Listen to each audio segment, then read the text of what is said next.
بسم الله الرحمن الرحيم.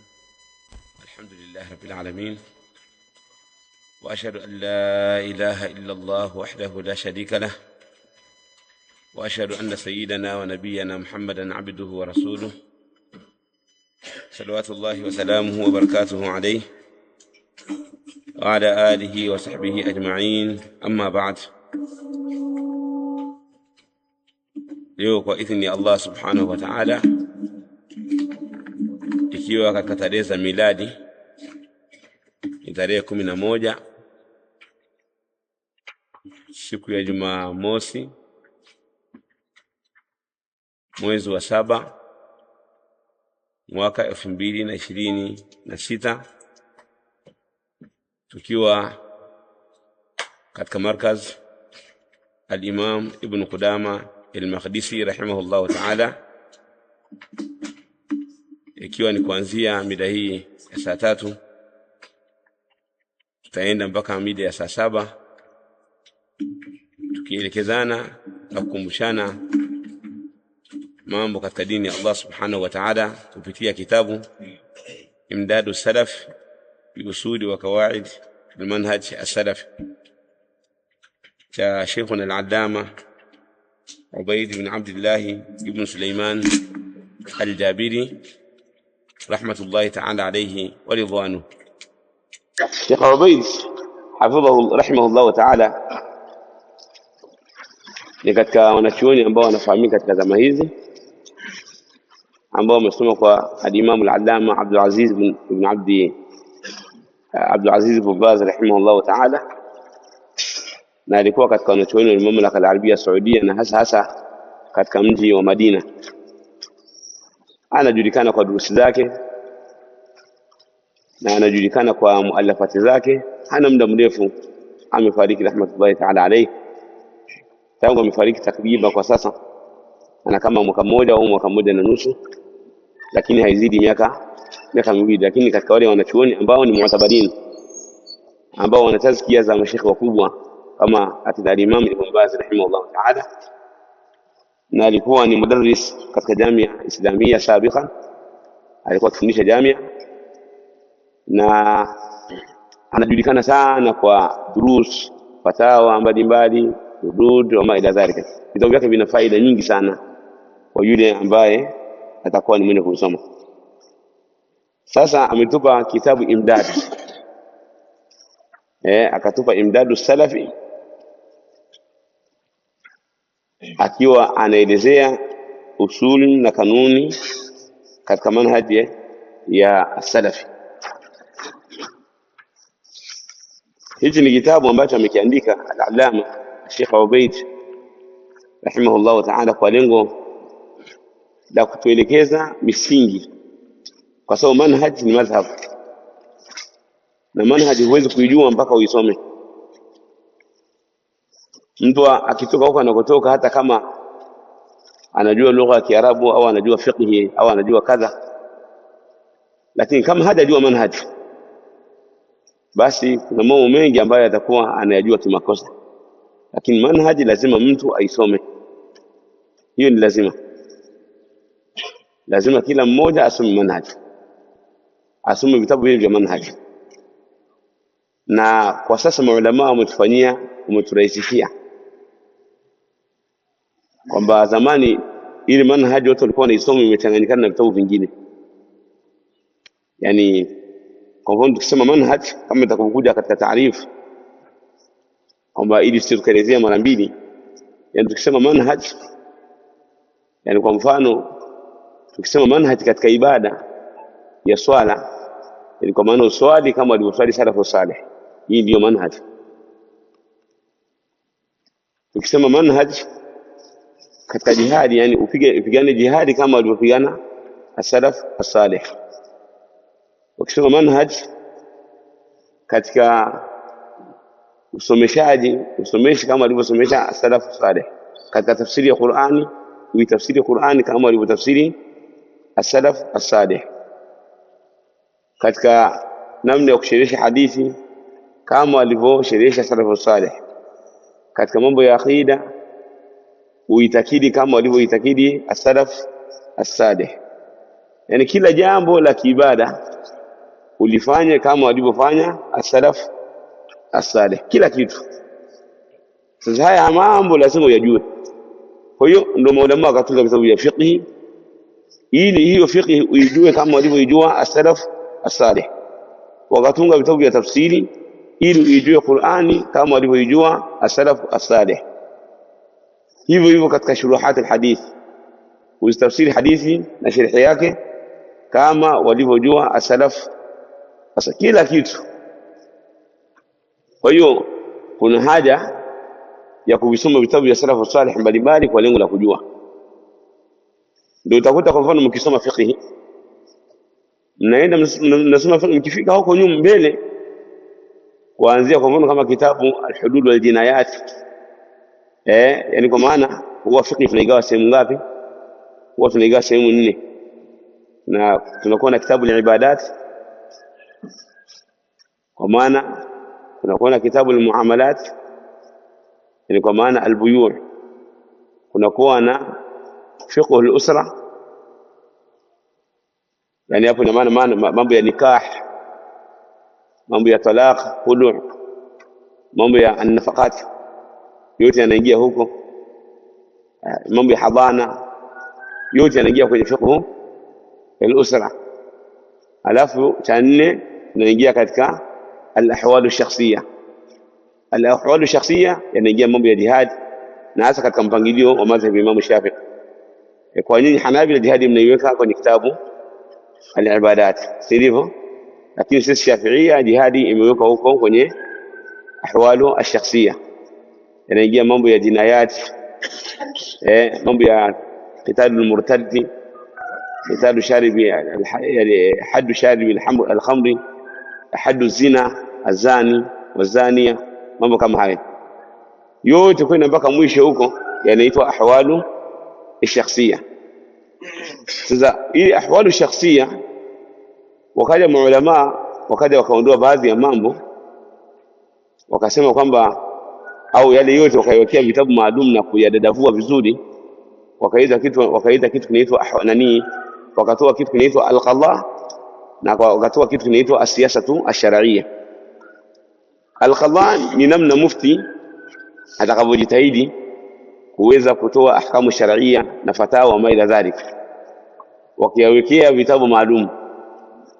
Lakini pia katika masala ya siasa shar'iyya wakaelezea namna ya muamala wa mtawala na watawaliwa na kadha. Ukisoma siasa shar'iyya ni maeneo katika maeneo ya manhaj as-salaf, yani manhaj as-salaf yenyewe kabisa, ambayo mtu akisoma moja kwa moja atajua masala ya manhaj. Ndio akina al-Imam al-Juwayni wakaandika vitabu kama Ghiyathul Umam, al-Mawardi akaandika kitabu kinaitwa Ahkamu Sultaniyya, na wengine baadhi ya ahlul ilm wakawa wameandika kama Ibn Qayyim rahimahullah ta'ala akaandika At-Turk al-Hukumiyya.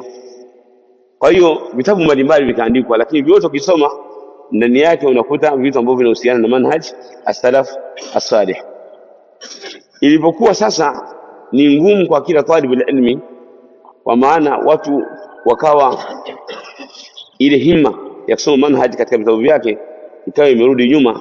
Sasa maulama wa zama hizi almuasirin wakawa wametuandikia vitabu kwa kutoa baadhi ya mafungo ambayo watu wanashindwa kuyajua, wakayatoa na kutuelezea kuhusiana na uwajibu wa kushikamana na manhaj salaf salih. Akaandika al-allama Sheikh Abdullah al-Bukhari akaandika ma hiya salafiyya, na hapa Sheikh Ubaidi ana vitabu viwili, ana kitabu kama hiki hapa imdadu salafi bi usuli wa qawaid fi manhaj as-salafi, na kitabu kingine kinaitwa al-qawl al-mudabbaj fi wasaya al-manhaj as-salafi. Na Sheikh Abdullah ibn Salfiqi akaandika kitabu kinaitwa al-manhaj as-salafi. Kwa hiyo maulama mbalimbali wakaandika vitabu. Kuna kitabu kun salafia na al-jada cha Sheikh Abdul Salami as-Suhaimi. Kwa wakaandika vitabu mbalimbali ambavyo vinahusiana na manhaj, ambao mtu akisoma vyote hivi basi atakuja kugundua mambo mbalimbali ambayo yanahusiana na manhaj ya wema waliotangulia. as-salaf as-salih.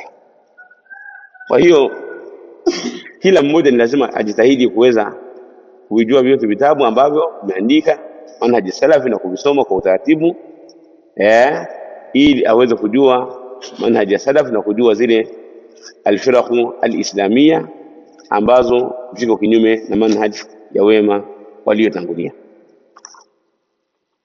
Anasema Sheikh Ubayd rahmatullahi ta'ala alayhi, anasema at-tamhid: inna alhamdulillah nahmaduhu wa nasta'inuhu wa nastaghfiruh wa na'udhu billahi min shururi anfusina wa min sayyiati a'malina. Hakika kila sifa njema ni zake Allah subhanahu wa ta'ala. Tunamhimidi yeye Allah na tunamuomba msaada na tunamuomba maghfira, asamehe.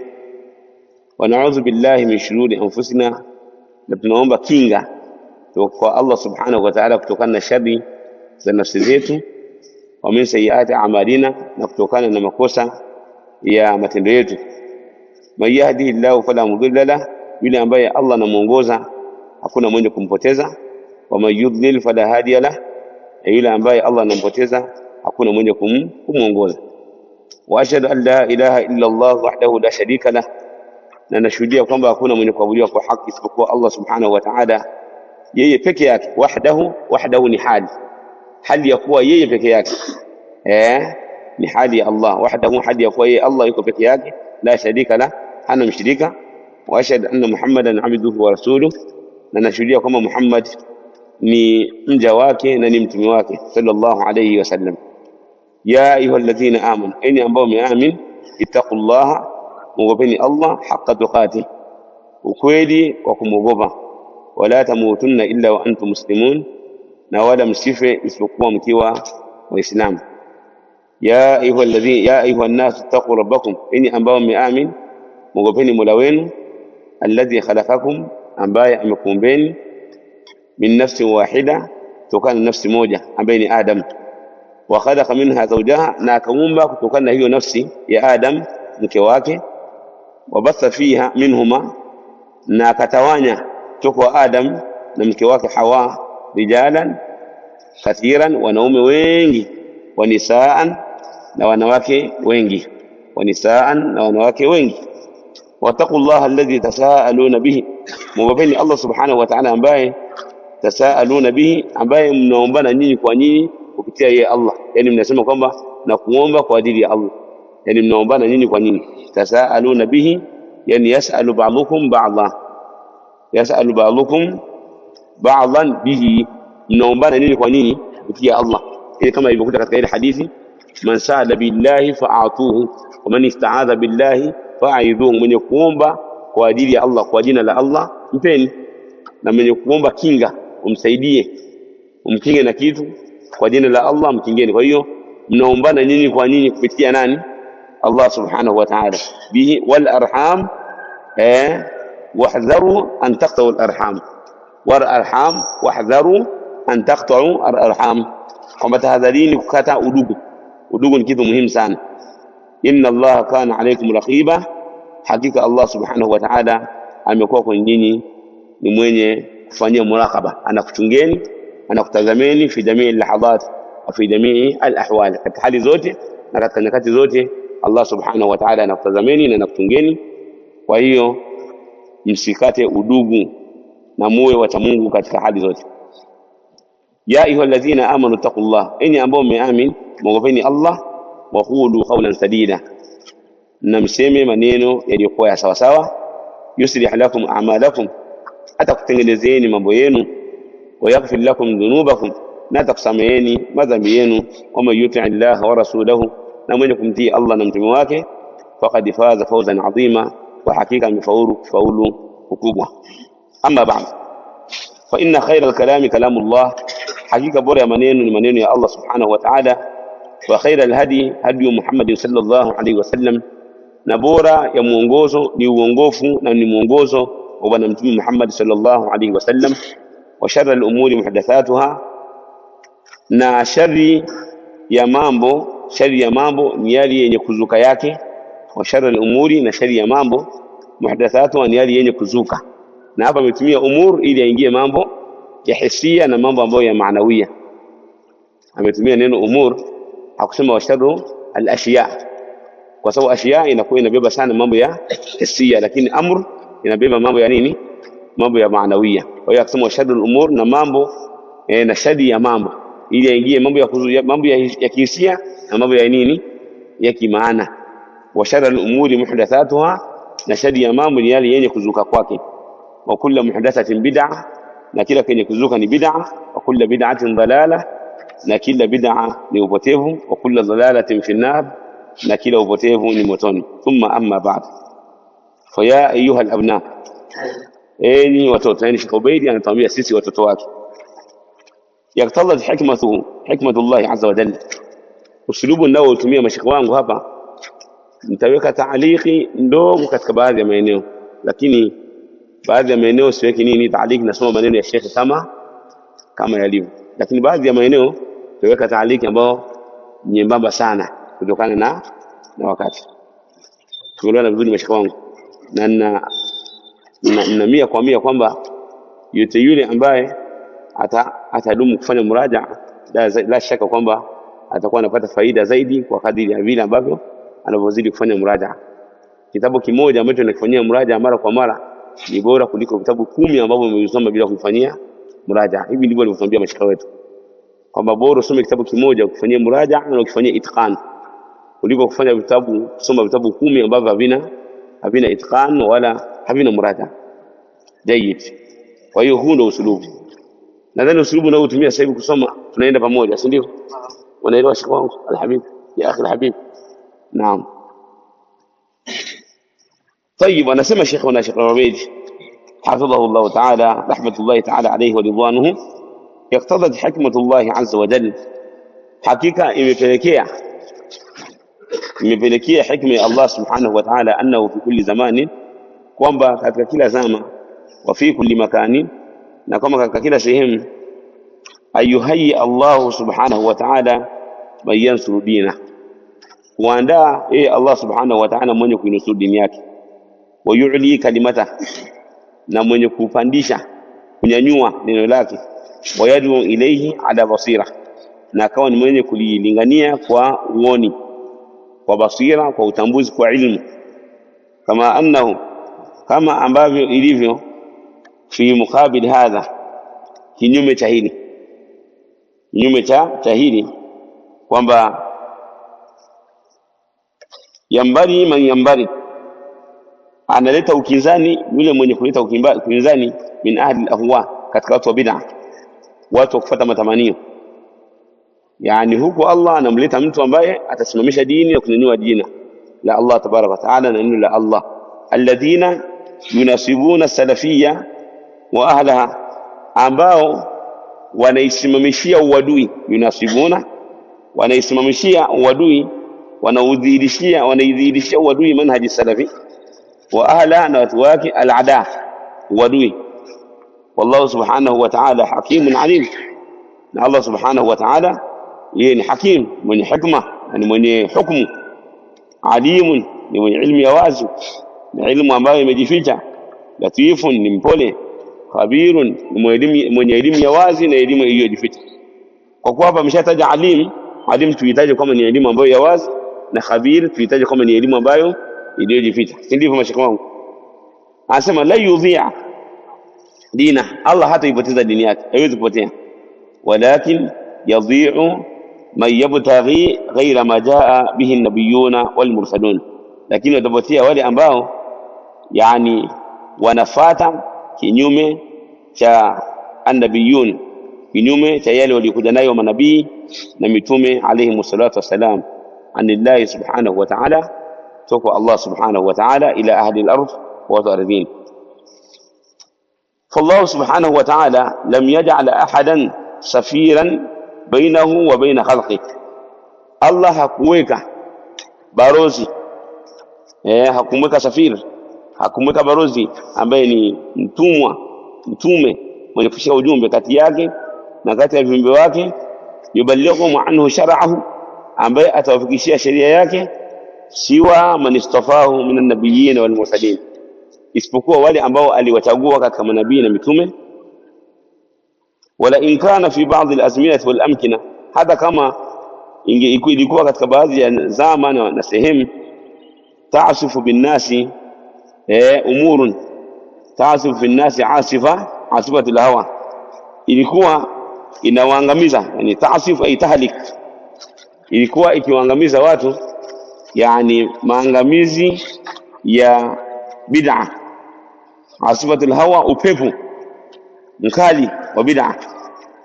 Wayastawhish kathiru min ahli sunna, na wanakuwa ni wapweke wengi katika ahli sunna wal jamaa, wanakuwa wapweke. Yani unakuta kuna zama au kuna sehemu watu wa bid'a wanakuwa ni wengi sana, watu wa bid'a wanakuwa ni wengi sana, lakini hilo linasababisha kupatikana istihash, upweke kwa ahli sunna, likaswati mukhalifihim, kwa sababu ya wingi wa wale ambao wanawakhalifu ahli sunna. Fa innahu yuslihim thalathat umur, hakika ilikuwa inawaangusha au inawasababisha, yani ule upweke ule unasababisha kuondolea ule upweke au kuwaliwaza mambo matatu. Yani watu ahlu sunna wakiwa katika upweke kwa sababu ya wingi wa ahlul bid'ah, kuna jambo ambalo lilikuwa linaingia linawasaidia kuondolea nini, kuondolea ahlu sunna ule upweke unaondoka. Jambo la kwanza fi qawli ta'ala, hili jambo linaondolea upweke ahlu sunna. Wa man yuti' ar-rasul, yote yule mwenye kumtii mtume sallallahu alaihi wasallam, fa ulaika, hao ambao wamemtii mtume sallallahu alaihi wasallam, watakuwa pamoja ma'al ladhina an'ama Allahu alaihim, watakuwa pamoja na wale ambao Allah amewaneemesha juu yao, minan nabiyyin, katika manabii, wasiddiqin, na wakweli, washuhada, na mashahidi, wasalihin, na watu wema, wa hasuna ulaika rafiqa, na imekuwa vyema kuwa hao ndio wenye kusuhubiana nao. Imekuwa vyema kwamba mtu kuwa na watu kama hawa ambao ni annabiyun, manabii, wasiddiqun, na wakweli, washuhada, na mashahidi, wasalihun, na wakweli. Imekuwa ni vyema kuwa kama. Kwa hiyo hii aya ukisoma na wewe ukajiona kama wewe ni mfasi wa mtume haqqan wa sidqan, hii hadi inakuondolea upweke kwamba ala, hata kama niko katika zama ambazo watu wa bid'a ni wengi, hata kama niko katika sehemu ambazo watu wa bid'a ni wengi, kuna kaupweke na kafadha, lakini ule upweke unaondoka kwamba mimi nitakuwa pamoja na nani, na hawa al-anbiya wa rusul wal awliya. Kwa ule upweke unaondoka. Faman istawhasha likathrati al-mukhalifin, mwenye kupata upweke kwa sababu ya wingi wa wale wanaomkhalifu, wa wadada al-ghurba, na akawa amepata ule ugeni, yani akajiona yuko peke yake kama vile ni mgeni. Bi khillati salikin maslaka, kwa uchache wa wale wanaopita katika mapito yake.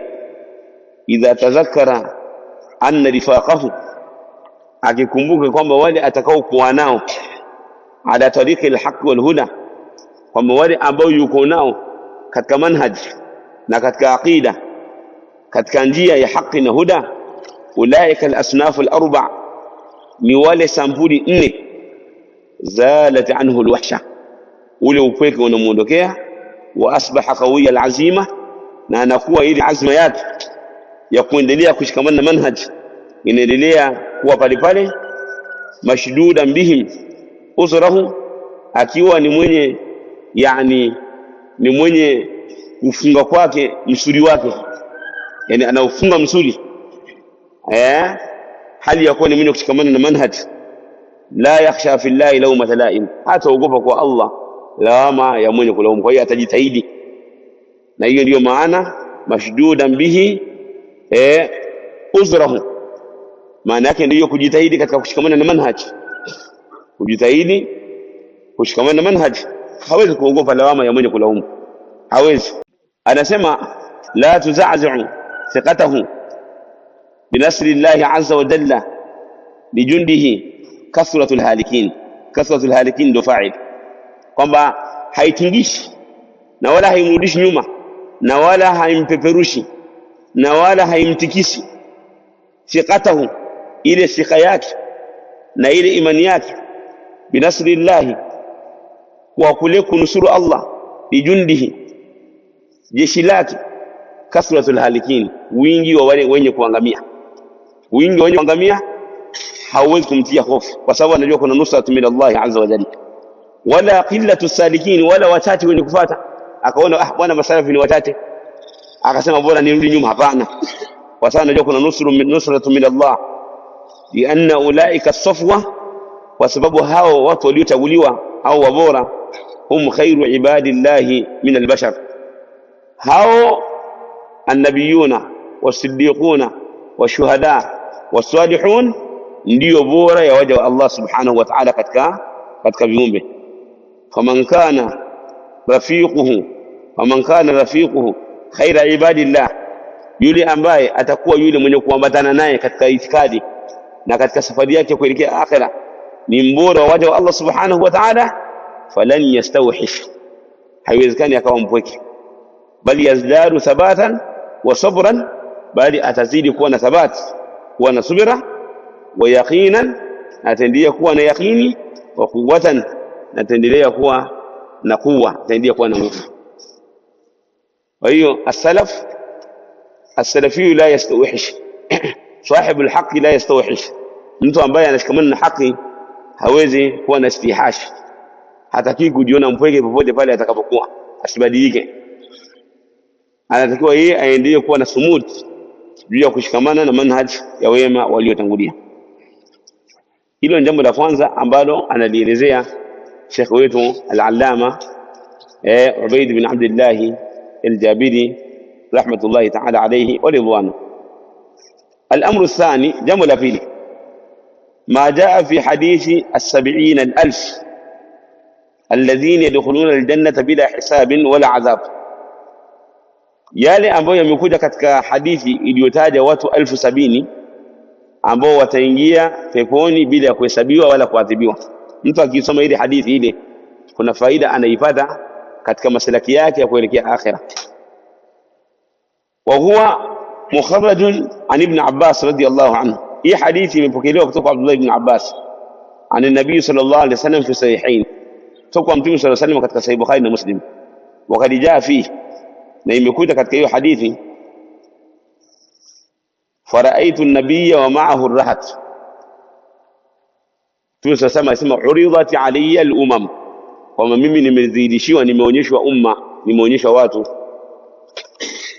nimeonyeshwa watu, yani wale mitume na manabii wao. Faraitu an-nabiyya wa ma'ahu ar-rahat, nikamuona nabii amelingania, hakupata isipokuwa watu wachache, yani watu kuanzia 3 mpaka 9, ana watu 3 mpaka 9. Wa an-nabiyyu wa ma'ahu ar-rajul wa ar-rajulan, na mwingine kapiga da'wa akapata mtu mmoja au watu wangapi? Watu wawili. Wa an-nabiyyu wa laysa ma'ahu ahad, na mwingine amepambana, amelingania, hakupata yoyote, hata aliyempata hakupata mtu yoyote, yani kapambana hajapata mtu yoyote aliyemuitikia katika da'wa. Na hili likupe ya talib al-ilmi na ya akhi da'i ila Allah, katika haya masala ya darasa haya na masala ya misikiti, kwamba unaweza kuwa unasomesha katika darasa yako wewe, lakini unapata watu wachache, wanakaa watu 10, watu 5. Hii hadithi ikusaidie kwamba usizinguliwe kuona kwamba shekhi mwenzako anasomesha anapata watu wengi, ili swala isikusumbue. Unaenda kutoa muhadhara, wanaudhuria watu wachache, wewe maadamu kuna watu wachache wa kukusikiliza, kuzungumza peke yako msikitini, fanya da'wa. Na ahyana sisi tunaweza kwenda bahala kwenda kufanya da'wa, ukakuta msikiti na watu 3 na watu 4, lakini maadamu hao watu 4 wapo, ndio hao unafanyia da'wa na maisha yanafanyaje? Yanasonga mbele. La ayahdi Allahu bika rajulan wahidan khairul laka min humri an-na'am. Kwa hiyo usijali kwamba wewe chako ni kufanya da'wa, usijali wingi. Kuna wakati tunasoma, kuna bwana mmoja, kuna shekhi mmoja anaitwa Sheikh Ubayd al-Amri, alikuwa ni mwalimu katika hadithi, nilisoma kwake kitabu Subul Salam. Sheikh anasema siku moja Masjid an-Nabawi kulikuwa na bwana mmoja zama za akina Ibn Bazi, akina Ibn Uthaymeen, akina Al-Albani, akina Sheikh Abdul Musa Abadi, zama hizo na wao wanasomesha ndani ya haram. Sasa ni mtu ambaye amesoma, amefika taimu na ilmu, lakini yeye ni mwanafunzi wa hama sheikh ambao wako haram wanasomesha, na yeye alikuwa na kiti chake ndani ya Masjid an-Nabawi anasomesha. Yule bwana wakati anasomesha watu wengi walikuwa wanakaa kwake kusikiliza, yani kusikiza darasa, wengi.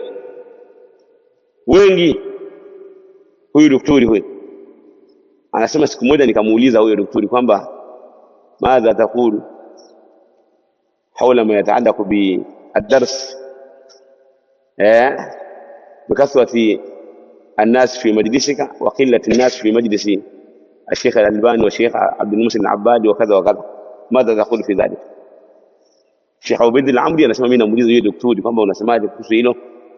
Kwa darasa yako mashaallah watu ni wengi sana, lakini tukiangalia kwenye majlis ya Sheikh Albani ni watu wachache katika tulabu ilmi. Katika Sheikh tuangalia kwenye majlis ya Sheikh Abdul Muhsin Abadi pia ni watu wachache. Unasemaje? Na wale ahlul ilmi wale ni kibarul ulama, lakini wewe bado katika ilmu yao hujafika. Yule bwana alikuwa hana ile ghururi ya nafsi. Tungekuwa ni sisi tungesemaje? Tungesema kwamba hii ni fadhila ya Allah, usinionee husuda, labda ungesema kwamba hii ni husuda, nataka kunionea husuda, tungesema hivyo sisi. Au mnasemaje mashaka wangu? Bwana kadha na kadha, hii ni kadha, ni watu wananipenda, labda mimi ni shekha wa kimataifa au mambo kama hayo. Lakini yule bwana hakujibu hivyo. Yeye alisema hili na mimi mwenyewe nishalitazama, hili mimi mwenyewe nishaliona kwamba hii ni ibtila'u min Allah, Allah ananipa mtihani. Yani itakuwaje watu wanaacha Sheikh Albani? Yani hata wewe mwenyewe ukisikia hili unasema kwamba ningekuwa mimi mwenyewe ningeenda kwa nani? Kwa Allama al-Albani. Yani watu wanamwacha Sheikh Albani, wanamwacha Sheikh Abdul Muhsin Abadi, labda wanamwacha pia Sheikh Hamad al-Ansari, wale walikuwa muhadithuna wa Madina. Labda inawezekana pia alikuwa na Sheikh Shinqiti, labda Sheikh Muhammad al-Amin Shinqiti, ambao walikuwa ndio muhadithina wa Madina kwa kipindi hicho. Sasa wanaenda kwa mtu mwingine ambaye tena ni mwanafunzi wao, amesoma kwao. Sasa mimi hilo sana nilifahamu vizuri, lakini itatokea siku miongoni mwa siku na mimi nitakuwa hivyo hivyo. Inawezekana nitakosa hata mtu wa kumsomesha, au nitamsomesha mtu ambaye anambembeleza, au nitabaki na wanafunzi watatu au wawili. Sheikh Ubaid al-Amri anasema tumeenda, akasema baadaye nimekutana naye hapa huyo Sheikh daktari. Miaka ishapita, maulama wote washakufa, labda aliyebaki ni Sheikh Abdul Muhsin Abadi mpaka sasa hivi. Kwa wale maulama waliokuwepo zama zile ambao walikuwa wanasomesha haram ya Madina. Nikamuuliza vipi kuhusiana na swala la siku ile? Akasema kama nilivyokuambia kwamba yale ninayoyadhania ndio yale nabii ambayo imetokea sasa hivi. Wanafunzi ambao wanasomesha hawapungui watatu na hawazidi watano, na mimi ndo nawasubiri wanafunzi wanachelewa, na wakichelewa siwasemi vibaya kwa kuogopea kwamba wasije wakafanyaje wakakosa kuja. Tunaona nzuri hapo, naogopea hilo kwamba wasije wakakosa kuja. Kwa hiyo wakifika pale na yafanya bashasha kwamba bishakuja, naam, tunaanza kusoma na misha anasonga mbele. Kwa hiyo haya mambo, ukiwa wewe ni dai, yasikusumbue haya mambo ya wengi wa watu katika muhadhara au katika darasa.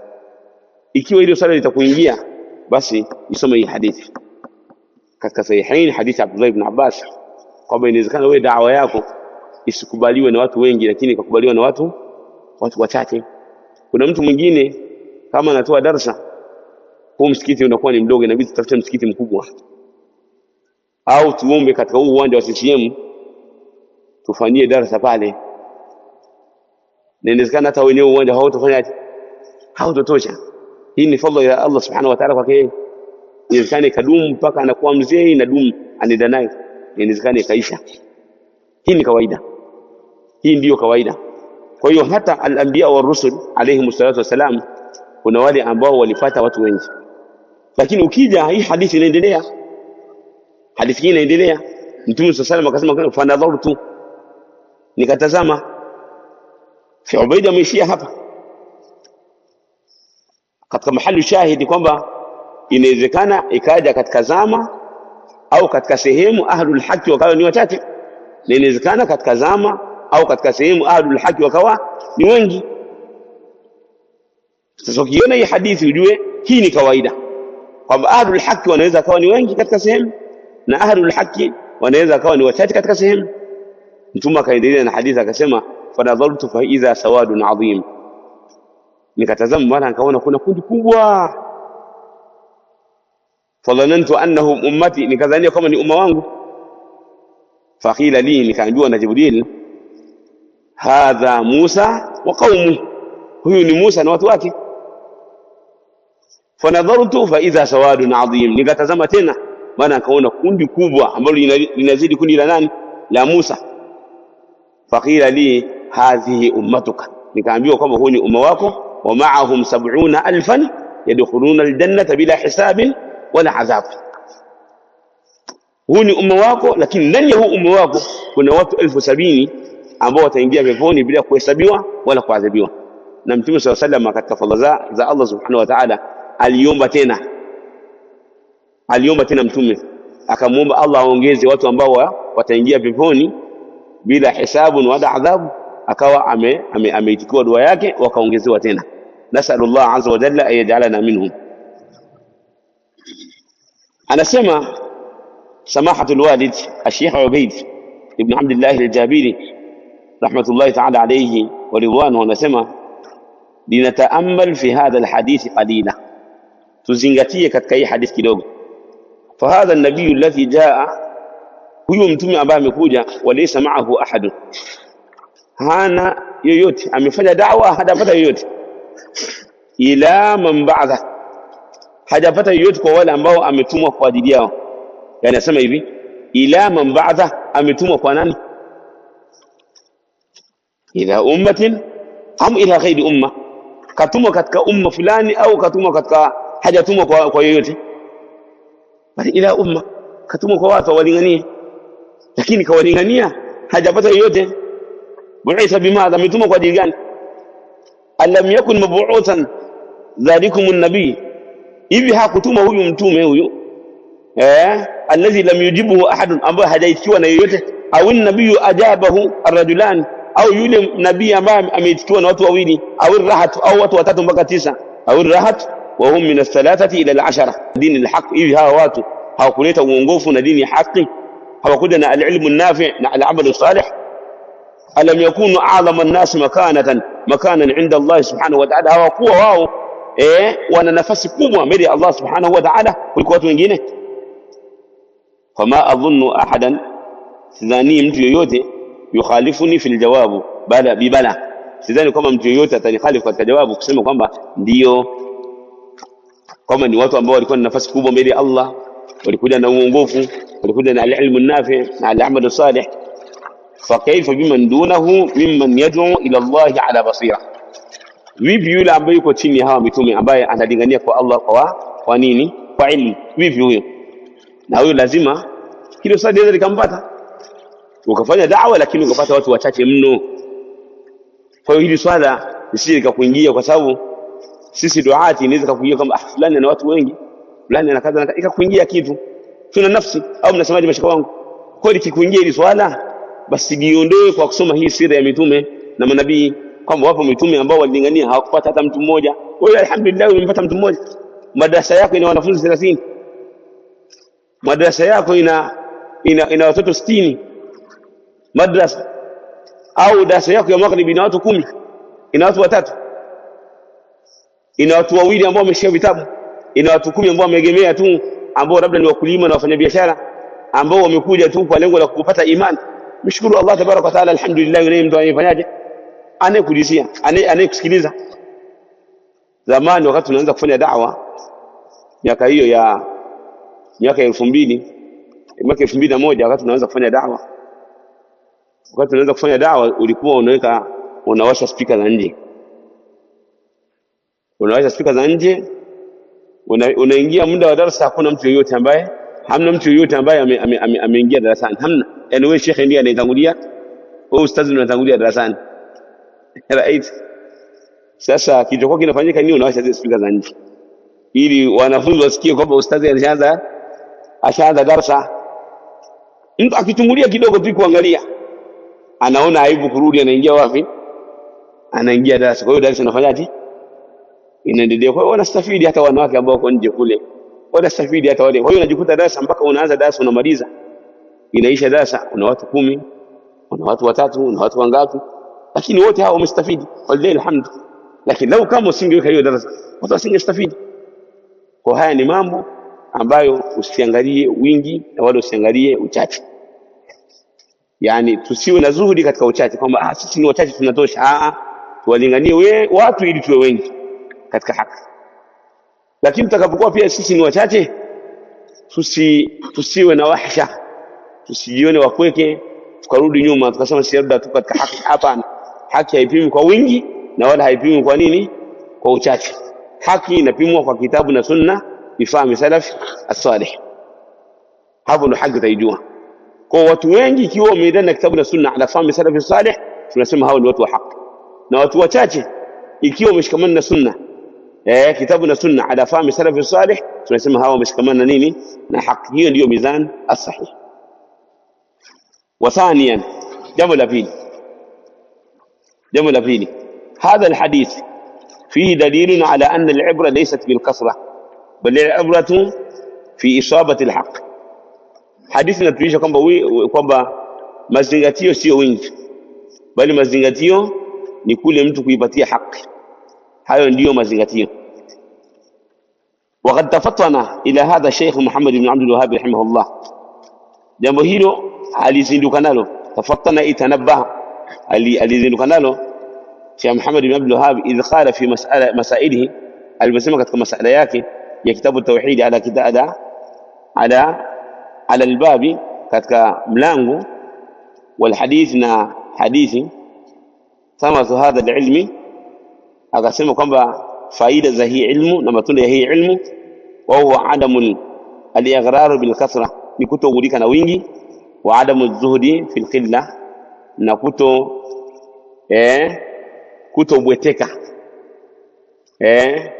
kutobweteka na uchache, kutobweteka na uchache. Kwa maana fala yajuzu al-ightirar bil kathra, haifai mtu kugulika na wingi, li'annahu siyakunu sababan bihalaki, yani bihalaki an-nas, ni sababu ya watu kuangamia. Mtu ataangamizwa na ule wingi. Au yalhaquna al-i'jab bin-nafs, tukigulika na wingi inawezekana tukapata ile kujiona, ujubu an-nafs.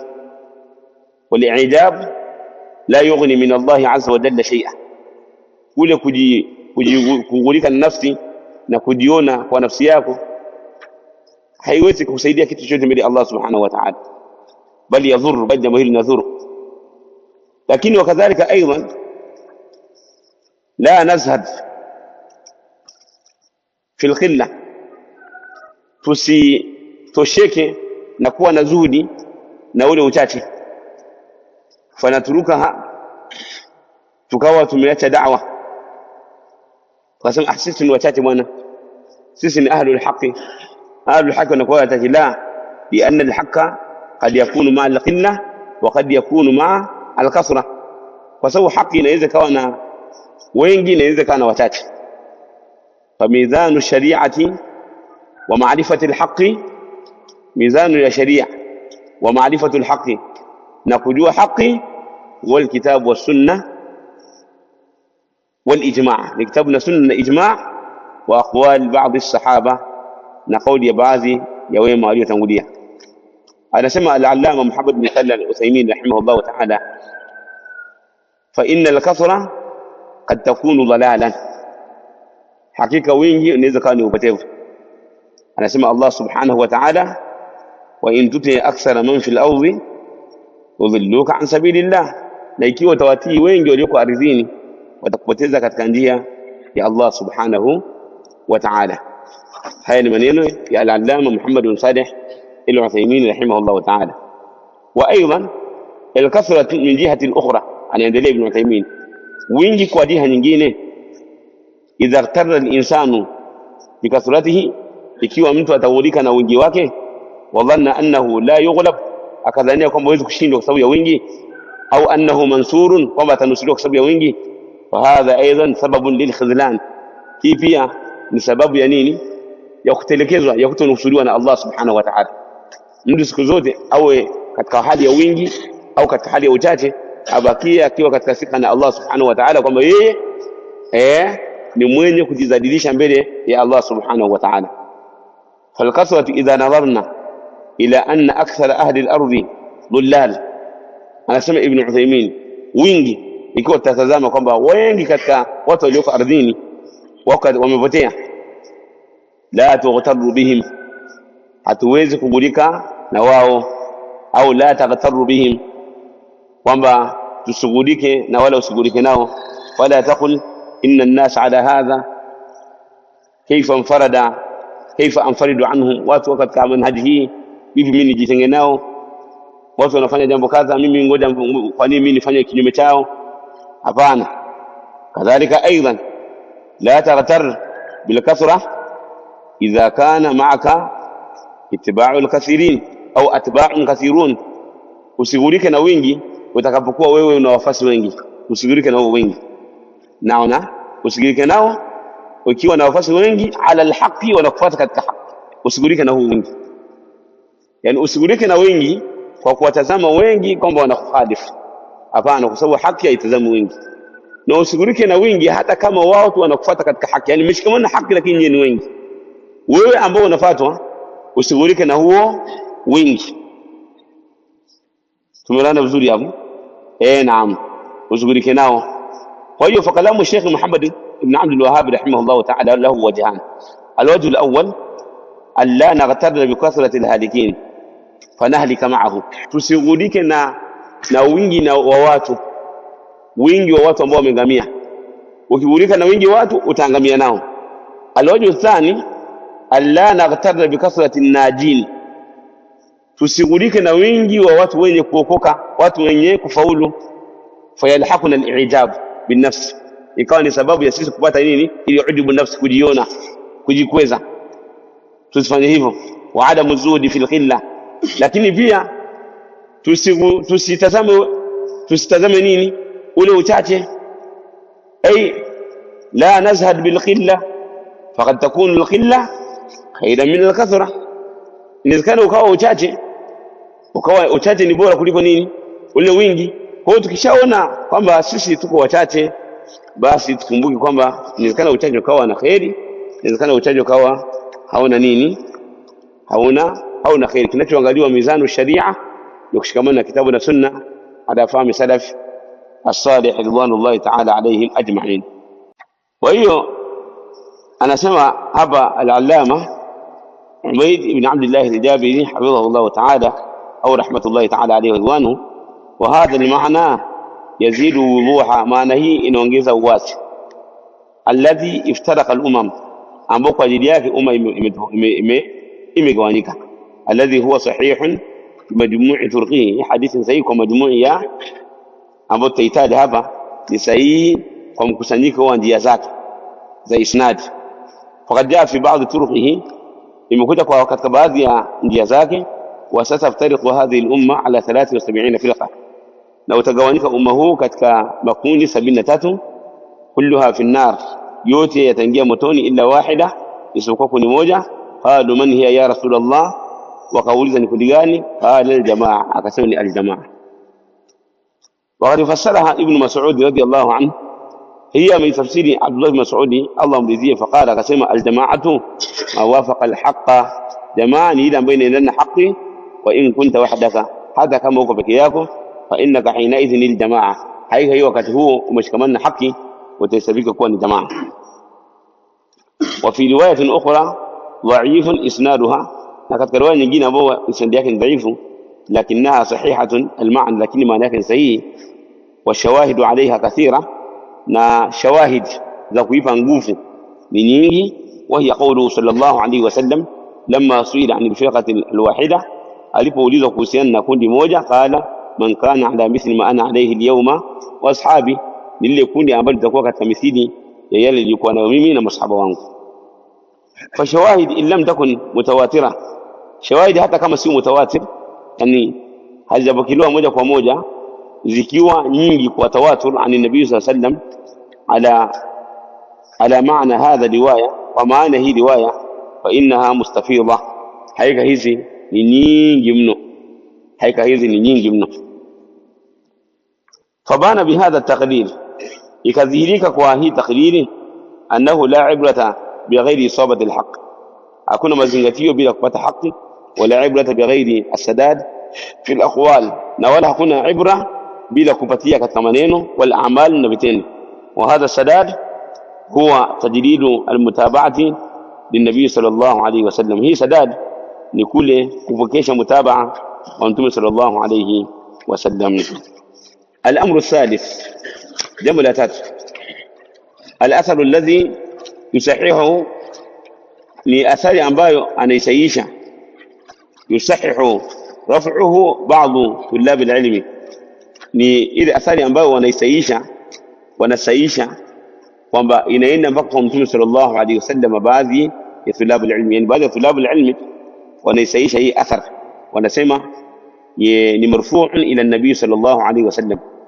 وذلك الأثر نهي أثر يحمل هذا العلم من كل خلف عدوده، ونيتكوه علم ونيببه علم katika kila zama ududuhu waadilifu wake, yamfuna anhu tahdhif alghadin, wanaondoa katika hii dini, wanaondoa katika hii dini tahdhif alghadin, kwamba kupindisha kwa watu wa bid'a, watu wa batil, watu wa bid'a, watu wa ghulu wa intihad almubtadin, na tafsiri au na uharibifu na milla na madhhabu ya watu wenye batil, wa ta'wil alghadi aljahilin, na tafsiri mbaya za watu wajinga.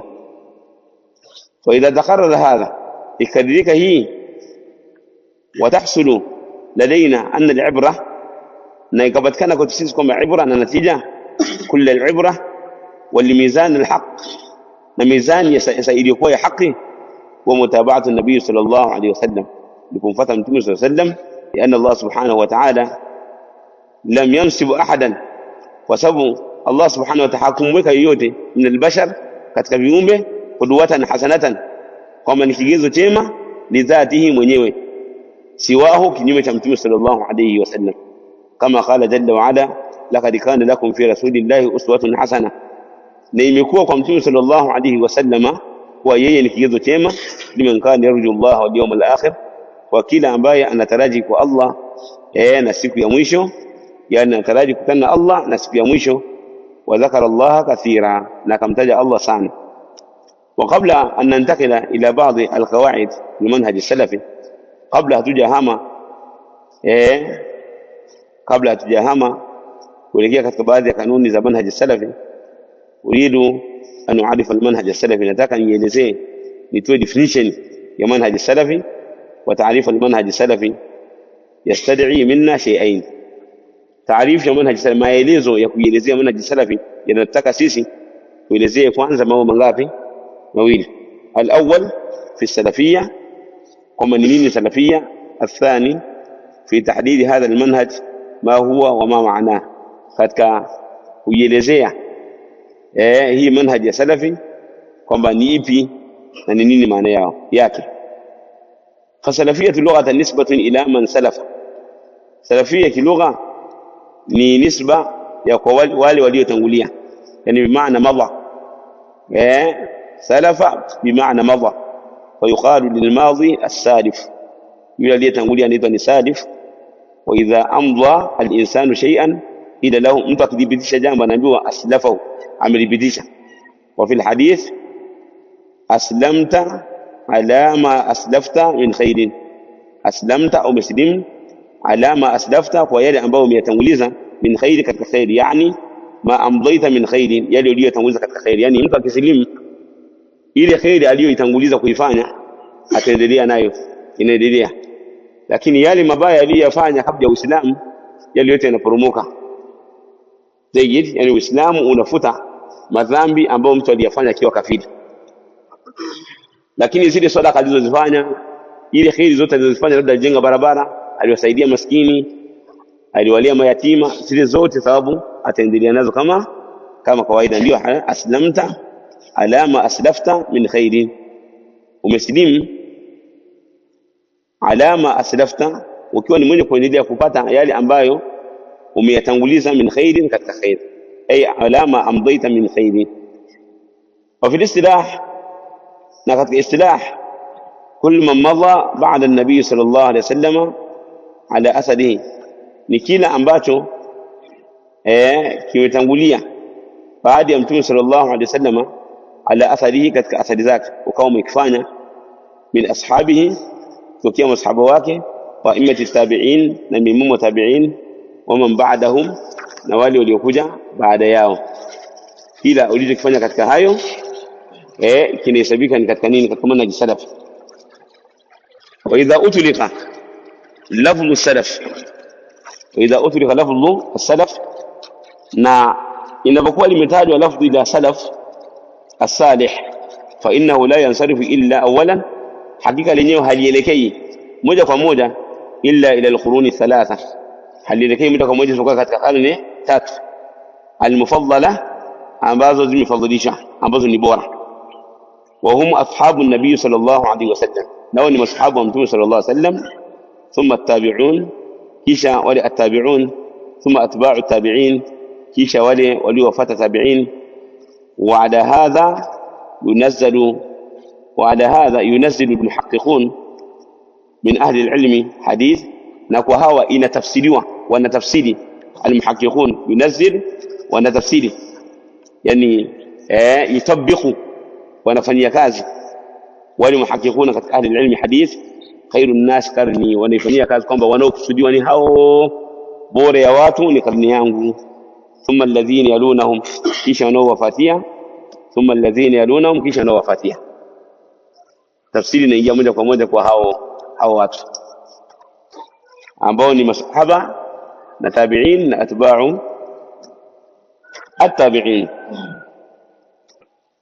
طيب, وما في معناه من الاحاديث الصحيحه, انا يلي يلikuwa katika maana yake katika hadithi sahihi عن النبي صلى الله عليه وسلم, toka mtume sallam, wa immat as-salafiyya, na maimamu wa salafi, baada ashabi an-nabi sallam, baada ya masahaba mtume sallam, min at-tabi'in, katika tabi'in, مثل السعيدين, مثل السعيدين, mfano saidi wawili, Sa'id ibn Musayyab na Sa'id ibn Jubayr. السعيدين, سعيد ابن مسيب na Sa'id ibn Jubayr. والشعبي, na Imam الشعبي na Ikrima na Mujahid.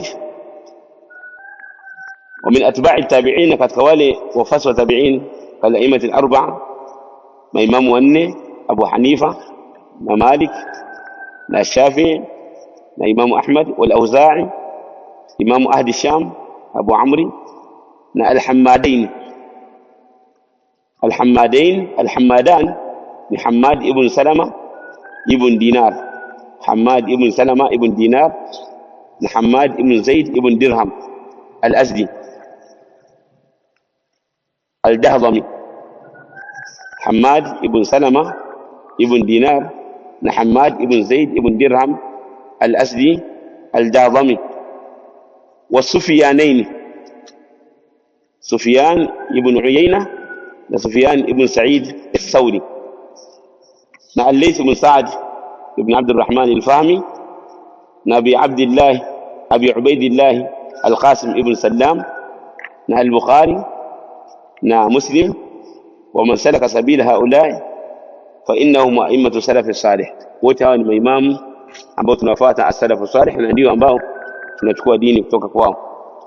Wa'lamu barakallahu fikum inna as-salafiyya lam yu'assisuha ahadun min al-bashar. Sasa hapa tunamtafuta nani muassis wa salafiyya. Sasa anatuambia Sheikh kwamba salafiyya haijaanzishwa na mtu yeyote katika watu, fi zamani au fi makani, katika zama au katika sehemu. Falam yakun Sheikh Muhammad ibn Abdul Wahhab ma akhihi al-Imam Muhammad ibn Saud muassisaini, wao hawakuwa ni waasisi hao, Muhammad ibn Abdul Wahhab na Muhammad ibn Saud.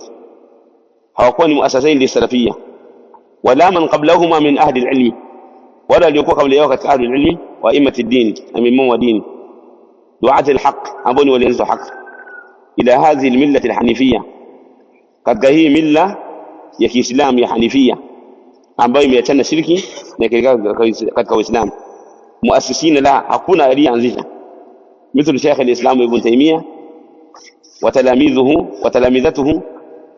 وتلامذته نوالي ونفذواته كما ابن القيم ومن قبله من الأئمة الأربع نوالي وليكون قبل يوكت كما إمام وأني كما إمام من الأئمة ولا التابعين ولا أنبوت موتالكت كما إمام ولا التابعين ولا التابعين ولا أصحاب محمد صلى الله عليه وسلم ولا أصحاب محمد صلى الله عليه وسلم ولا محمد ولا أنتم صلى الله عليه وسلم حقوانزيش ولا من مضى من قبله من النبيين والمرسلين ولا waliopita katika kabla yake katika manabii na mitume.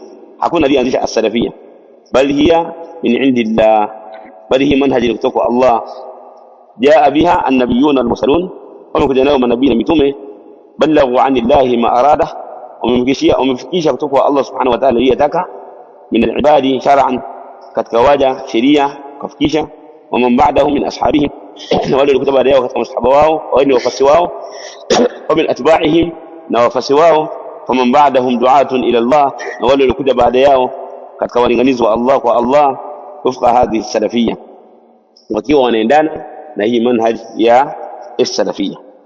kwa wote hawa hakuna aliyeanzisha, bali wote hii manhaji wameipokea kutoka kwa nani? Kwa Allah subhanahu wa ta'ala.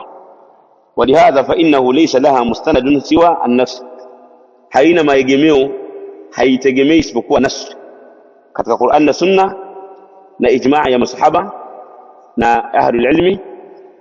Fadamiu aqwali an-nasi wa a'malihim, matendo ya watu wote na maneno yao na matendo yao, mizanuha inda nasi'an, mizani yake kupimia kwamba hii ni haki au sio haki, haya maneno ya haki au ni maneno ya batil, tunayapimia katika vitu viwili, an-nas wal ijma'.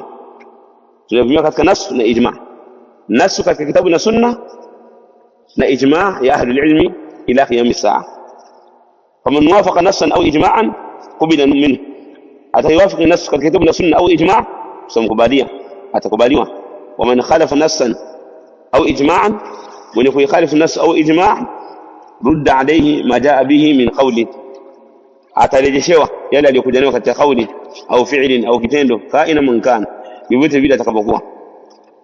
fa inna al-asl fi al-masadir at-talaqi wa akhd ad-din, hakika asili katika masdar ya kuchukua na kupokea dini al-kitabu wa sunna, ni kitabu na sunna, wa aqwali as-sahaba, na aqwali ya sahaba, tena sio wote aqwali, tunasema aqwali baadhi as-sahaba, kauli ya baadhi ya sahaba, yani baadhi, si lazima wao wote.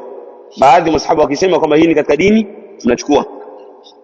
Tumeona vizuri ya mashaka wangu, anasema al-Hafidh al-Imam Imam ad-Dunya Shamsu Sultanul Ulama, Imam ad-Dunya wa Sultanul Ulama Muhammad ibn Idris al-Shafi'i rahimahullah ta'ala, anasema kwenye kitabu al-Umm, al-aslu kitabun, asili ya kuchukua dini ni kitabu, yani Qur'an au sunnatun au ni sunna, yani si kama ukikosa kwenye kitabu uchukue katika sunna. Yote hivi ni asili, yani uchukue kwenye nini?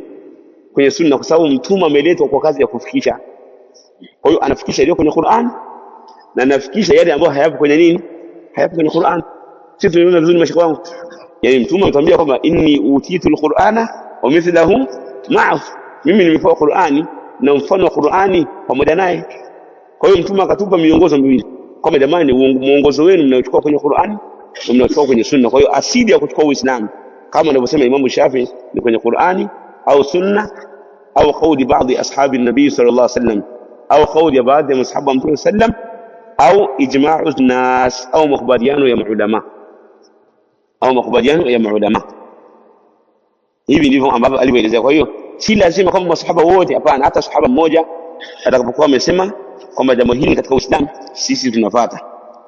Anasema Sheikh Ubayd, thumma in kana hadha al-mukhalif usulahu sunna, kisha huyu ambaye amekhalif sawa, anasema kama au jamaa, rudda alayhi ma jaa min qawlin au fi'lin kaina man kana, atarejeshewa, atakaliwa yote bila takwa. Kisha huyu mukhalifu akiwa yeye misingi yake ni ya sunna wa da'watahu sunna na dawa yake inangania katika sunna wa kullu ma jaa anhu sunna, kila ambacho kimekuja kwake ni sunna, fa in akhta'a au fa in khata'ahu yuraddu, hakika makosa yake yatakataliwa, wala yutabu ala zallatihi, na wala hatafuatiliwa katika yale makosa yake. Yani kwa mfano mtu amekosea, ni salafi mwenzetu amekosea katika masala miongoni mwa masala, yani masala sisi hatutuyakubali, yani hatutuenda naye katika ile kosa lake, tutalikosoa ile kosa, lakini tunasonga mbele na hatutoanza kumkazia kazia na kadha kumfuatilia.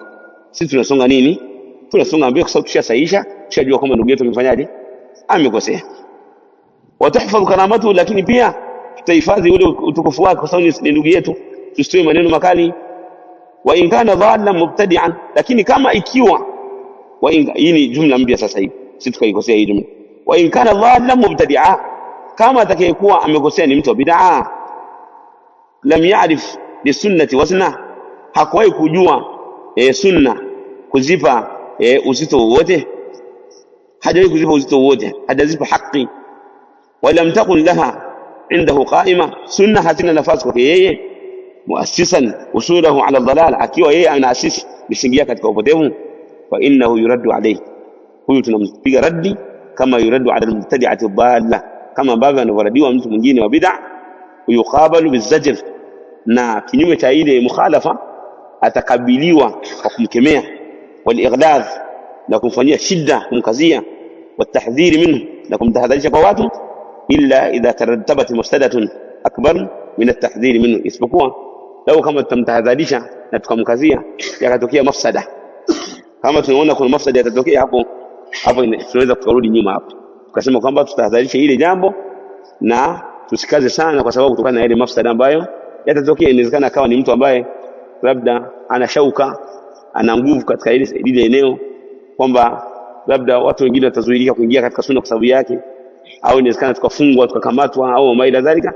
Tutaishia kwenye kutaja kwamba kusema kitu fulani ni makosa, kufanya kitu fulani ni makosa, tutaradi kile kitu. Sisi tumeelewana vizuri mashaka wangu, kile kitu ndio tutakiradi, hata bila kufanyaje, bila kumtaja, kwa kuogopea kwamba tunaweza kupata madhara yaliyokuwa makubwa. Sasa je, mtu anaradiwa akasema kwa mimi sija kusudia hivi, hal yajuzu lana an nanzura ila niyya wal qasd? La, fala nanzuru ila al qasd wan niyya, hatazami kwenye maksudi na nia, wa inma yunzar ila al khata', inatazama kosa fayuraddu alayhi, linakosolewa ikiwa hilo kosa amelishapatikana. Kama atakuwa ni katika mtu ahli sunna jamaa amekosea, sisi hatuangalie kama yeye alikusudia nini, bwana mimi nimekusudia khairi ndugu zangu. Naam, wewe umekusudia khairi, lakini hili ulilosema ni kosa.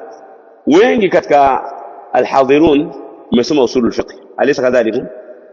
Yani kusoma usulul fiqh wala hata ile al-usul min ilm al-usul mmesoma, najua si ndivyo mashaka wangu? Ile al-usul min al-usul labda mmesoma warakati hizo, lazima nyote mtakuwa mmesoma au wengi. Tukisoma katika usulul fiqh huwa kuna kitu kinaitwa an-nass, na kuna kitu kinaitwa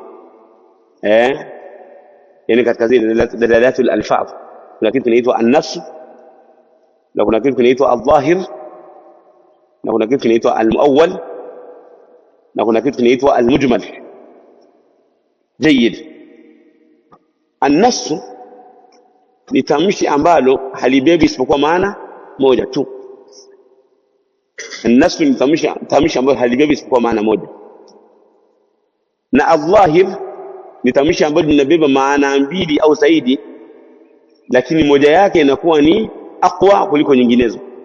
Ile ambayo inakuwa ni aqwa, alladhi yatabadar ila al-aql, ile inaitwa ni al-dhahir, na ile ambayo inakuwa la yatabadar ila dhihni inakuwa ni muawwal.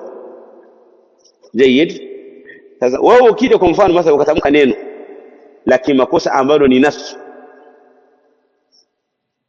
ukatamka neno lakini makosa ambalo ni nasu, watu wakikosoa ukisema nilikuwa sijakusudia hivi, wakati lile neno ni nasu halibebi isipokuwa maana moja uliyoitaja, kwa hiyo tunasema hilo neno umelikosea, kwa hiyo inabidi usahihishwe. Lakini neno kama linahtamili maana mbili, moja yake ikawa ni adhhar kuliko jingine, wewe ukataka utumie neno muawwal, ambalo muawwal nalo linahtamili maana mbili, lakini maana moja ni marjuhun. Wewe ukachukua maana ambayo ni marjuh, ukachukua maana ukaacha maana ambayo ni dhahir, inatakiwa uwe na ushahidi mwingine ili ile muawwal uibadilishe iwe ni nini, iwe ni dhahir, ambayo inaitwa adh-dhahir bidalil. Sasa mnanielewa mashaka wangu watukufu? Tumefahamiana vizuri hapo? Kwa ukilitamka lile ambalo ni muawwal, tutakutaka dalili, kwamba leta dalili ya lile ulilodai, kwa sababu asili ni hili ambalo ni dhahir. Kwa ukileta dalili tunakubalia, hujaleta dalili tunakatalia. Ama al-mujmal, ama mujmal ni lile lafzi ambalo yahtamilu maanayaini ala sawa, inabeba maana mbili lakini sawa kwa sawa, zote maana mbili ni sawa. Yani unatamka neno maana hii na hii zote ni sawa. Sasa wanakuja wanakosoa, wanasema kwamba maana hii ndio itaja sio sahihi. Unasema hapana, mimi nimetamka neno mujmal. Niwaambie ndugu zangu, masalafi katika kanuni zao hawatamki maneno mujmal. Akitaja neno mujmal analibainisha, huwa hawatamki. Ukiona mtu alikuwa ni salafi akaanza kutoa muhadhara au anatoa maneno lakini hayo maneno ni mujmal, ndio bidaya madha al-inhiraf, anaanza kupotea huyo. Ukimwona mtu anaanza kutamka maneno mujmal kwenye hukumu, kwenye fatawa zake na kadha na kadha, huyu anaanza kupotea. Angalia hata imamu wetu, imamu ahli sunnah wal jamaa, al-Imam Ahmad bin Hanbal al-Shaybani rahimahullah, alipoulizwa kuhusiana na Jahmiya akawakufurisha, kisha baadaye ikawa ahli sunnah wal jamaa wana nguvu, ahli bid'ah wakawa wamerudishwa chini. Baada ya kuwa Imam Ahmad ametoka katika ile balaa na ile mitihani ilikuwa imempata, amerudishwa katika fatwa, amerudishwa kusali salatul jamaa, amerudishwa katika darasa, akawa ameanza da'wa. Wale ahlul bid'ah walianza kupelekewa moto, kupigwa bakora na kufuatiliwa, wakaleta kitu kingine ambacho ni mujmal. Wakasema lafdhi fil Qur'ani makhluqun, lafdhi fil Qur'ani makhluq. Baada ya kusema kwamba al-Qur'an makhluq, wakabadilisha, wakajifanya wao umetubia, wakasemaje lafdhi fil Qur'ani makhluq. Maana yake nini hiyo kama unaisikiliza wewe? Yani maana matamshi yangu mimi ya kuitamka Qur'ani ndiyo yaliyoumbwa, Qur'ani tu haijaumbwa, utachukuliwa hivyo, ndio maana yake. Walipoenda kwa Imam Ahmad wakamuuliza, Imam ahli sunna, wakasema ya Imam, unasemaje kuhusiana na mtu anayesema kama lafdhi fil Qur'ani makhluqun? Imam Ahmad alisemaje rahimahullah? Alisema al-lafdhiyya al-lafdhiyya akhtar min al-jahmiyya au sharru min al-jahmiyya. Hawa lafdhiyya wanaosema lafdhi fil Qur'ani makhluq ni wabaya kuliko jahmiyya. Hapo unapata nini ndugu yangu? Kwa sababu umetumia neno nini? Mujmal. Kwa sababu ukisema lafdhi fil Qur'ani makhluqun, al-lafdhu yutlaqu ala al-lafdhi wa ala al-malfudhi. Lafdhi maana yake ni kile ambacho yale ile zile haraka zako za kutamka inaitwa ni lafdhi, na kile kilichotamkwa kinaitwa nini? Kwa hiyo yeye akisema lafdhi fil Qur'ani makhluq anakusudia hiyo Qur'ani yenyewe. Kwa hiyo maneno mujmal, huwa ahlu sunna watumia maneno mujmal, na hiyo ndiyo maana watu wakamfanyia tashdidi Hajuri. Alivyosemaje Hajuri alipoleta yale mambo ambayo hakuna yoyote katika wanachuoni aliyesema, yeye Hajuri tu ndio kayasema. Yeye bihayo alivyosema kwamba Mtume sallallahu alaihi wasallam amekosea katika wasailu madha ad-da'wa, wasailu da'wa.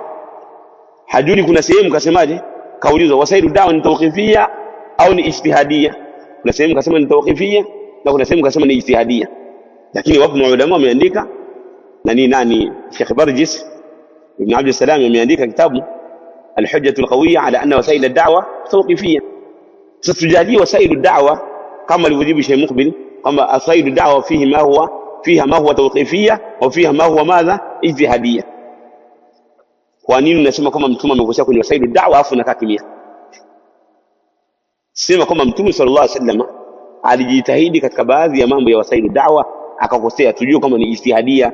Lakini ukisema kwamba akhta an-nabiy fi wasaili da'wa, na maana hapo Mtume aliambiwa fanya hivi alafu akawa hajafanya, si maana yake hiyo? Hiyo ndio maana yake.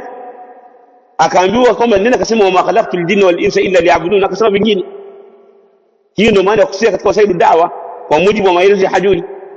Lakini utukija kama wasailu da'wa labda kuna mambo katika wasailu da'wa ni tawqifia na mengine ni ijtihadiyya, yeye sasa ndio angerudi kama katika tafsiri ya maulama kwa zile aya alizozitafsiri, wala taqulanna li shay'in inni fa'ilun dhalika ghada wala tatlil ladhina yad'un rabbahum bil ghadati wal ashi yuriduna wajha abasa wa tawalla.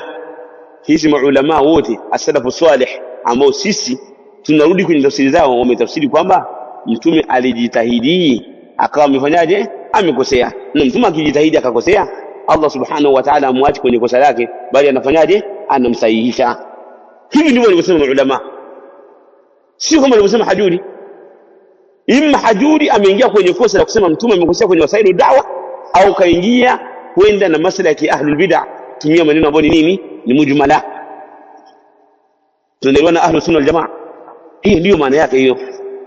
Ahlus sunna watumia maneno mujmala, wakisema kama neno ni mujmal analiweka wazi kama inakusudia hii watu wajue moja kwa moja kwamba kinachokusudiwa ni haki, ama hii ambayo inahtamili masuala ya batil la haikusudii. Jayyid. Wa amma almanhaj as-salafi, amma almanhaj as-salafi fahuwa ittiba'u kulli ma ja'a anillah, ni kufuata kila ambacho kimekuja kutoka kwa Allah wa an rasulillah wa an rasulihi sallallahu alayhi wasallam, kutoka mtume wake sallallahu alayhi wasallam, wa tamassuk bidhalika qawlan wa amala, na kushikamana hivyo kwa kauli na matendo. Hadha huwa almanhaj as-salafi, hii ndio manhaj as-salafi, wa huwa tariqu as-salafi, na hiyo ndio njia ya salafi, wa huwa maslaku ahli sunna wal jamaa, na hiyo ndio maslaki ahli sunna wal jamaa. Lianna salafiyya laha iddatu musammayat, kwa sababu salafia ina misamiati mingi, yani ina maneno, ina majina mengi au ina sifa nyingi. Chochote unataka ukisema imesema misamiati au ina majina mengi au ina wasifu nyingi. Wala ikhtilafa bainana fil maana, hatta futiana katika maana. Fahumu alfirqatu an-nadiyah, wao ni alfirqatu an-nadiyah wa taifatu al-mansura, na wao ndio kundi lenye kunusuriwa. Wa ahlul hadith, na wao ni ahlul hadith. Wa ahlus sunnah wal jamaa, na wao ni ahlus sunnah wal jamaa. Wameitwa hivyo kutokana na zile sifa zilizokuwa nazo. Na wao ni al-ghuraba, na wao pia ni nani? Ni al-ghuraba. Wa ahlus sunnah al-ghuraba. Wa in sa'alaka ayuha al-muslim, wa in sa'alta ayuha al-muslim, ikiwa utauliza ewe muislam, ma hasilu i'tiqadi salafiyya, ni nini hasil ya itikadi ya salafi? Itikadi ya salafi ni nini? Fajawabuna, jawabu lake, laqad abbara an dhalika alamu min alamiha, amelielezea hilo mbora katika wabora wa manhaji salafi wa salafia, wa imamu min a'immatiha, na imamu katika maimamu wa salaf, wa huwa Sheikh al-Islam Ibn Taymiyyah, idh qala fi al-aqidati al-wasitiyya, amma ba'd, aliposema kwenye kitabu chake aqidati al-wasitiyya, amma ba'd, fahadha i'tiqad al-firqati an-nadiyah, hii itikadi ya kundi lenye kuokoka, al-mansura, lenye kunusuriwa, ila qiyam as-saati, mpaka kusimama qiyama. Ahli sunnah wal jamaa, ahli sunnah wal jamaa, wa huwa al-iman billah, na ni kumwamini Allah wa malaikatihi, na malaika wake, wa kutubihi, na vitabu vyake, wa rusulihi, na mitume wake, wal ba'th ba'da al-maut, na kufufuliwa baada ya kufa, wal iman bil qadar, na imani ya qadar, khairihi wa sharrihi, khairi yake na shari yake. Qala muqayyiduhu, anasema mwenye kuiweka wazi, kuidhibiti, fi hadha al-ma'na min al-ahadith as-sahiha al-mashhura, katika hii maana katika hadithi ambazo ni sahihi zilizokuwa wazi. Hadith Umar al-mashhur ni hadithi Umar ambayo ni mashhur bi hadith Jibril, wa fihi na kuna fa akhbirni an al-iman, nibi habari kuhusiana iman. Qala an tu'mina billahi, nikumwamini Allah wa malaikatihi wa kutubihi wa rusulihi wal yawmil akhir, wa tu'mina bil qadar khairihi wa sharrihi, al-hadith. Fa idha taqarrara hadha, ikiwa litakadika hili, fa inni uridu lakum ba'd al-qawaid, mimi sasa nakupeni baadhi ya kanuni za manhaj as-salafi. Kwa hiyo ufupi wa itikadi ya salaf ni nguzo sita za nini? Za imani. Huo ndio ufupi wa manhaj as-salafi. Al-qaidatu al-ula al-intisabu ila as-salafiyya, kujinasibisha na salafiyya. فإن كثيرا ممن يدعون أنهم أهل السنة والجماعة يدعون أنهم أهل السنة والجماعة فإن كثيرا ممن يدعون أنهم أهل السنة والجماعة حقيقة wengi ambao wanadai kwamba wao ni katika ahlus sunna jamaa wa annahum ala alhuda na kwamba wao katika uongofu yashmaizuna min alintisabi ila salafiyya wanakereka kujinasibisha na salafiyya wa hatta tatma'inna qulubuhum ila hadhihi nisba na ili isbate kutulizana nyoyo zao katika hii anisba kujinasibisha wa taqwa azaimuhum au azimatuhum na ili ibate kuwa na nguvu azma zao lianna ma waqara fi qulubihim min al-ishmi'izaz minha kama yale ambayo yameingia katika nyoyo zao katika kule kukeleka al-ishmi'izaz minha kule kukeleka na kujinasibisha na manhaji salafi fahiya waswasatu shaytan au waswasatu shaytan fahiya waswasatu shaytan waswasa shaytan qawaha fi qulubihim ameipa nguvu kwenye moyo wao wa'afat al-azima طيب anasema kama dhaafu al-azimati ule unyongi wa azima wa qillatu al-fiqh fi ad-din na ule uchache wa fiqh katika dini falau kanat azaimuhum qawiyya law kama azima zao zingekuwa na nguvu wa tahsiluhum fi al-fiqh fi ad-din na kule kusoma kwao na elimu yao katika kusoma fiqh katika dini qawiyya ingekuwa na nguvu mashma azu fi dhalika wasingekeleka katika hilo wala yajidu fi anfusihim ghadaba minhu wasingepata katika nafsi zao jambo lolote la kujinasibisha ina ghadaba yani maumivu au kero ya kujinasibisha na manhaj fanaqul lahum awwala tunawaambia hivi jaa min al-ahadith an-nabi sallallahu alayhi wasallam imekuja katika hadithi ya Mtume sallallahu ma yadullu ala dhalik min dhalikum qawluhu sallallahu alayhi wasallam li Fatima fa ni'ma as-salafu ana laki bora ya salafi kwangu mimi bora ya salafi kwako wewe ni mimi fa ni'ma as-salafu bora ya salafu kwako wewe ana laki ni mimi kwako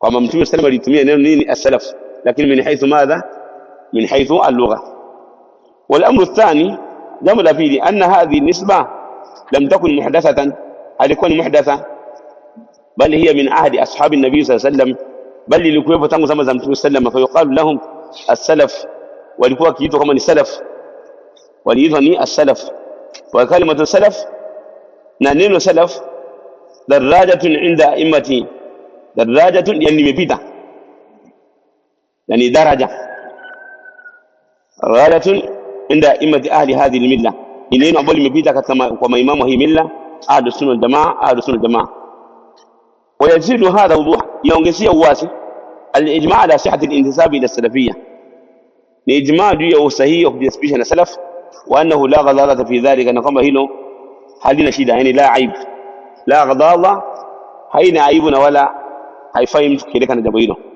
la haraj wala aib la ghadala la haraj wala aib وقد حكى الاجماع شيخ الاسلام ابن تيميه رحمه الله تعالى حيث قال لا عيب على من اظهر مذهب السلف hakuna dosari kwa yule ambaye amedhihirisha madhhabi ya salaf wa antasaba ilayhi na akajiunga na madhhabi ya salaf wa ataza ilayhi na akajinasibisha na madhhabi ya salaf wa antasaba ilayhi yani indhamma ilayhi yani ila manhaj salaf wa ataza ilayhi ay intasaba ilayhi wa iqtada bihi akaifata bali yajibu qabulu dhalika minhu bil ittifaq bali lazima kulikubalia hilo mkubalia hilo kwa makubaliano ya wanachuoni fa inna madhhab salafi la yakun illa haqqan haika madhhab ya salafi hayo isipokuwa kweli fa hadha alam min alami manhajina huyu ni mbora katika bora manhaji yetu almashhud lahum bidalalati alqadr aba mashhudiwa kwa utukufu kwa utukufu wasabiqati alfadl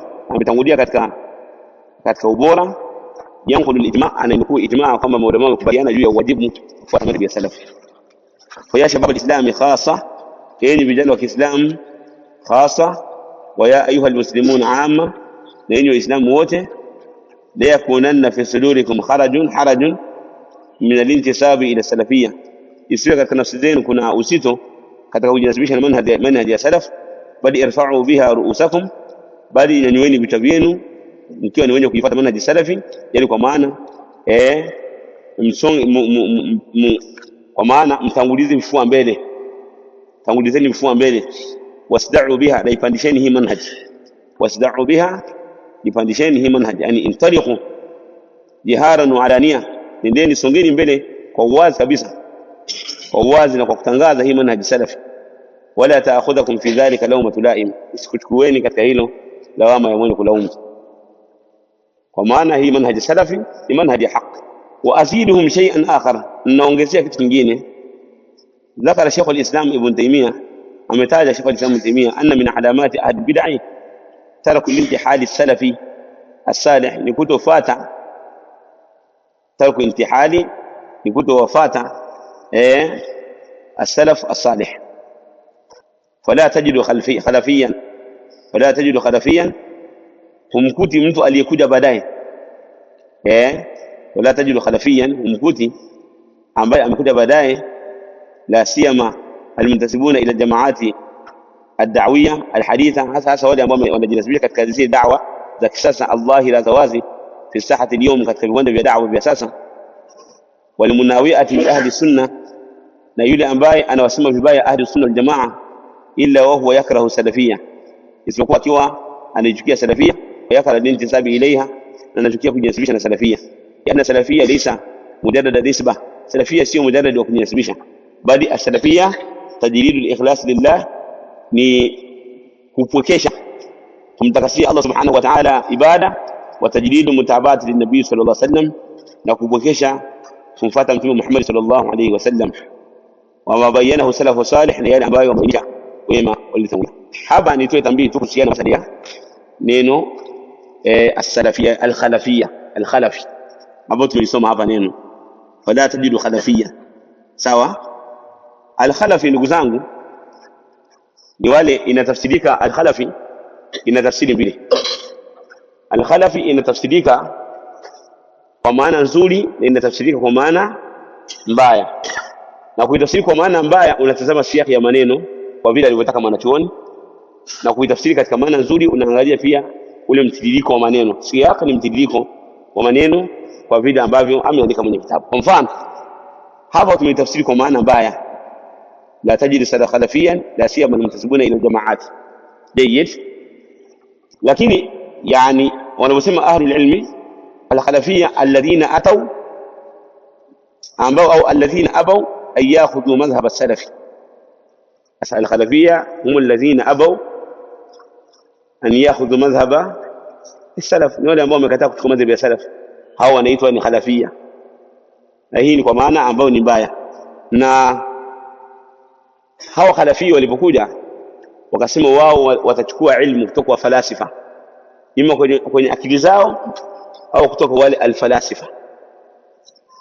Walipokuja wakadai kwamba wao ni khalafiyya, walipokuja wakasema wao ni khalafiyya kwa maana hawataki manhaji ya salaf, na wakajitangaza wakasema wao ni a'lam, wakasema madhhabu salafi aslam, madhhabu ya salafu yamesalimika, wa madhhabu al-khalafi a'lam wa ahkam, na madhhabu ya salaf yanajua zaidi na ni ahkam.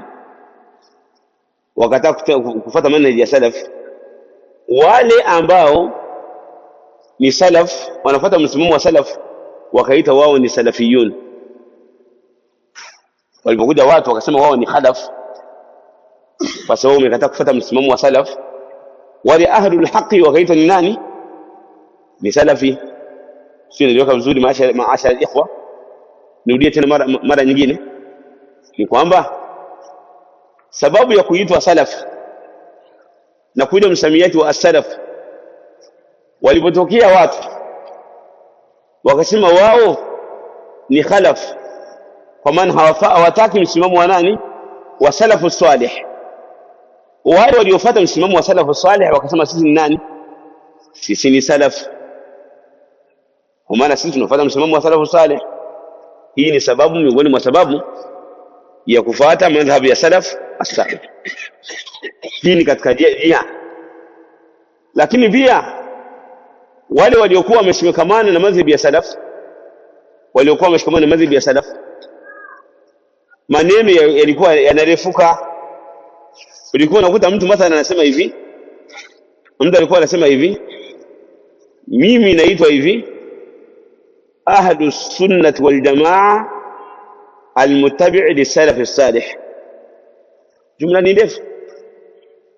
Baada ya kuwa masufi wanajiita kwamba wao ni masalafi, baada ya kuwa masufi wanajiita wao ni masalafi, watu wa bid'a si nani wanajiita masalafi, mashia wanajiita ni masalafi, si nani wanajiita masalafi. Sasa ikawa wao ahlul haq wanasema hivi, sisi ni ahlus sunnah almuttabi'una lisalaf as-salih.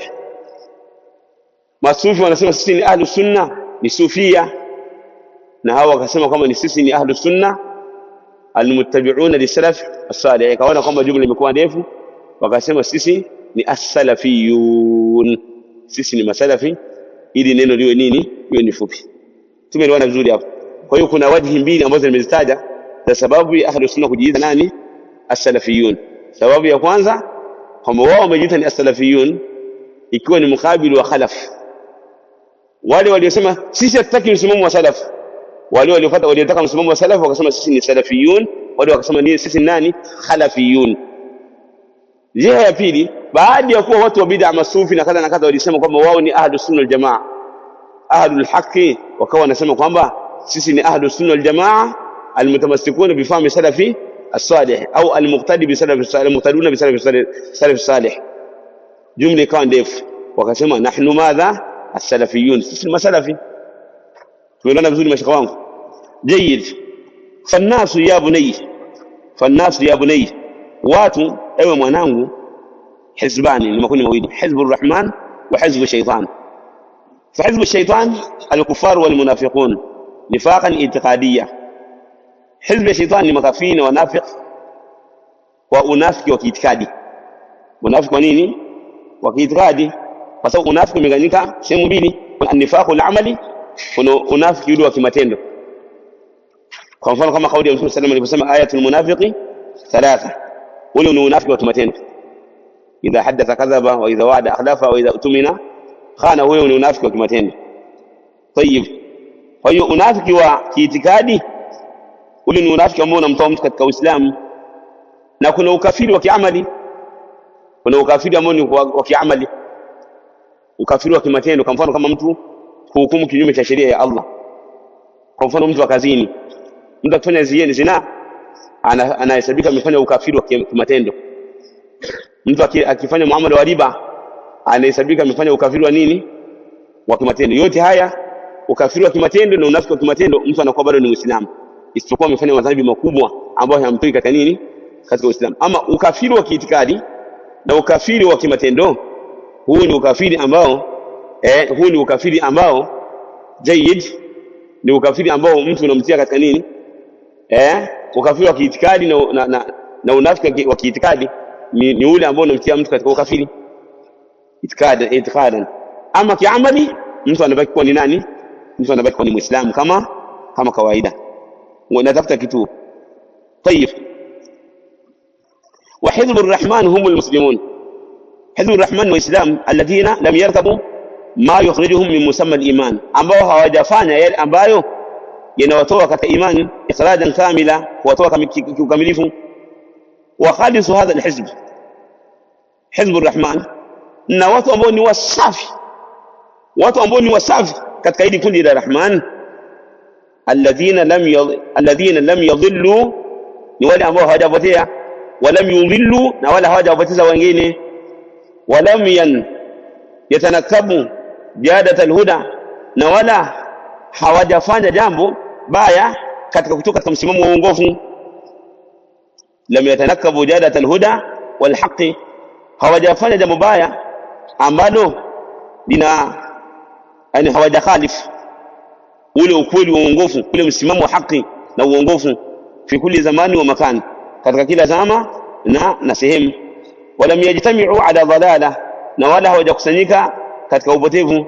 Humu salafiyun ahlus sunnah wal jamaa, hao ni masalafi ahlus sunnah wal jamaa. At-taifatu al-mansura, kundi lenye kunusuriwa, al-firqatu an-najiyah, ni kundi lenye kuokoka. Na hii ndiyo maana ya al-hizb fi al-Qur'an, ndiyo maana ya hizb katika Qur'ani, wa huwa maanahu al-aam fi al-haqiqati al-lughawiyya, na ndiyo maana yake katika hakika kilugha, wa sayati insha Allah tabaraka wa ta'ala itakuja inshallah, maana yake Allah subhanahu wa ta'ala kitaka. Sasa mashekhe, tufunde makubaliano. Nimeona baadhi ya ikhwa wanasinzia kidogo, pumzike kidogo kama alivyosema shekhe, kisha baadaye inshallah turudi katika muda ambao tumekubaliana. Kwa kila mmoja waiwai. Watu wa hadithi na tulabu ilmi huwa wanakula haraka na wanakunywa haraka kwa lengo la nini? La talabu alilmi. Jazakumullahu khaira wa barakallahu fikum.